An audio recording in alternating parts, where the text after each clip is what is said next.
बिस्मिल्लाहिर्रहमानिर्रहीम। मौजूद सामीन, आप देख रहे हैं मेरा यूट्यूब चैनल हुस्न इंतखाब।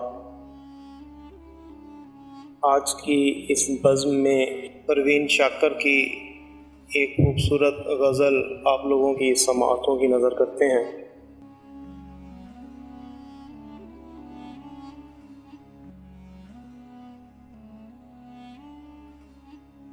कभी रुक गए, कभी चल दिए, कभी चलते चलते अटक गए।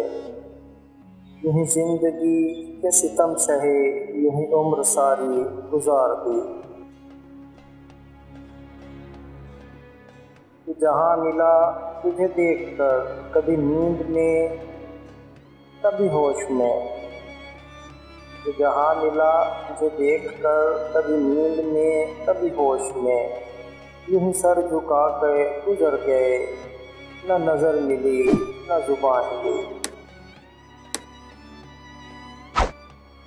कभी जुल्फ पर, कभी चश्म पर, कभी तेरे हसीन वजूद पर। जो पसंद थे मेरी किताब में, शेर सारे बिखर गए। मुझे याद है कभी एक थे, मगर आज हम हैं जुदा जुदा।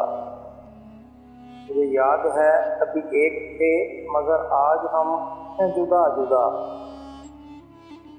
वो जुदा हुए तो संवर गए, हम जुदा हुए तो बिखर गए। कभी अर्श पर, कभी फर्श पर, कभी उनके दर, कभी दर बदर।